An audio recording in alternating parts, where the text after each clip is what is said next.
Excuse me. Good evening, everybody. How are you? We hope that you're well, Sakelanders. Do you remember that I did a video about 6 or 8 weeks ago, somewhere in, I'd like to say, mid-March.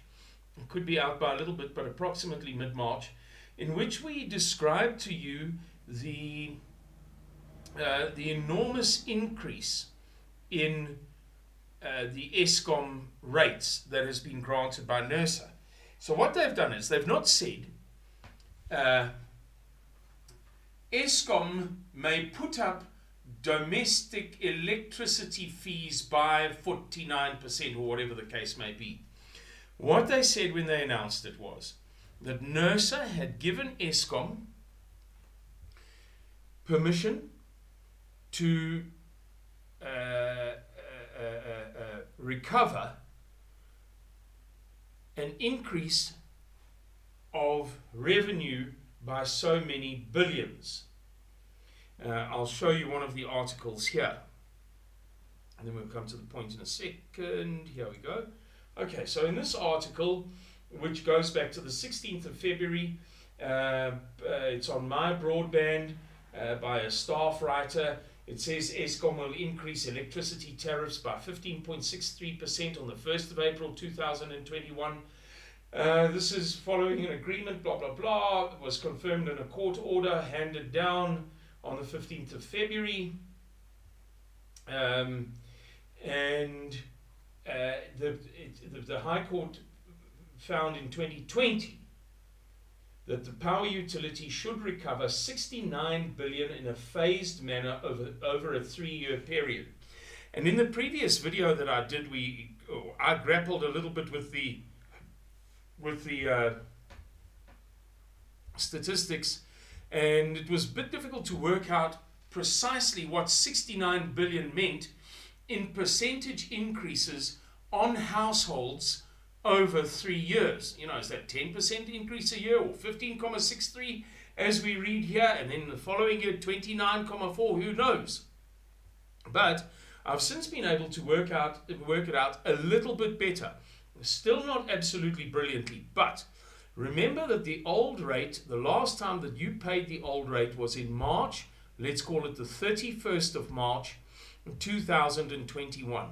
And then the 15.63% increase came into effect on the 1st of April. So from the 1st of April, you would be paying, well, it's averaged across the country, but 15.63% on average more for the electricity that you used on the 1st of April, which is an enormous increase.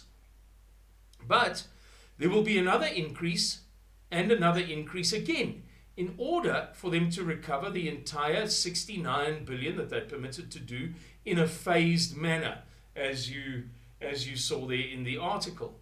So precisely, it comes down to how much are they pulling in at the moment. So if they're pulling in 100 million in revenue, then 69 billion is a different percentage than if they're pulling in 200 million, 300 million, 400 million, 500 million. So I did some research on the internet about Eskom's revenue, and you won't believe it, but I cannot find a reliable number. The two numbers that I was able to find, both apparently reliable, scholarly, well described, from authoritative sources, disagree with one another as far as the East is from the West. I'm not going to even tell you the difference in revenue that they describe for Eskom. So let's leave that aside for a second and make one enormous assumption which may be completely false, but it may also be helpful. It may be instructive. It may point us in a bit of a direction, even if we're not precisely accurate. And we'll go through the point of that previous video again. The point was, consider the enormous increase in electricity tariffs that you're going to experience between the rate that you paid on the 31st of March 2020, before the first increase on the 1st of April, for which you would be billed at the end of the month. Then the second increase on the 1st of April 2022. and then the third increase on the 1st of April 2023. Now, the difference between the 31st of March and the 1st of April, 31st of March 2021 and the 1st of April 2023, is just 24 months and a couple of days, right? So it's over that period that the change occurs, the big change, the old rate, and then the full implementation of the new phased-in rate. And let's assume that the rate of increase every year is 15.63%. That if they increase the electricity rates on average by 15.63%, 15.63%, 1st of April 2021, 22, 23, that they will then recover the 69 billion. Now, it may not be the case. It may be 15.63% this year, 29.7% next year, and 4.5% the year after that to make up that 69 billion. But let's just assume that it remains at 15.63%. Would you believe me if I told you that you will pay between the difference in the rate between the 31st of March 2021 and the 1st of April, the rate at which you will be charged, the 1st of April 2023, will be an increase of 52% and some change, small change.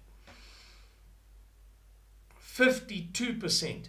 And I bring this to your attention, ladies and gentlemen, Suidlanders, beloved friends, because it just seems to me as an amateur, as a layman who's hopelessly unqualified to speak about these, difficult mathematical things, that nobody else is doing it in those terms, in those layman's terms, in those civilian terms, in those ordinary citizen terms, in the terms that you and I think in. What did I pay yesterday? What will I pay tomorrow? 69 billion over 3, it means nothing. It means absolutely nothing to an ordinary human being. 15.63% means something, but that applies only to 1 year. Over that 24-month and 1 day or 24-month and 2-day period, the rate at which you are charged electricity will on average go up, aggregated, so 15.63% on top of 15.63% on top of 15.63%, 52% in that span of time. I'm just going to leave you with that. I think I've said what I wanted to say over and over again in different words. I really think I've made the point. Contemplate that, stew on that, and write a letter to the minister. But one way or the other, take note, it is a phenomenal smack to the average consumer. If everything went up 52 and some change percent, over 3 years of increases, we could never survive. Certainly it's happening before our eyes with Eskom. Guys, if you liked this video, thank you very much. We appreciate it. We appreciate you enjoying the video. But please do us a favor and press the thumbs up button. It's very important. It strengthens us and enables us to do this work more and better for you. Take good care of yourselves. God bless you and keep you. Look after your families, and we'll see you all very soon. Cheerio. Bye-bye.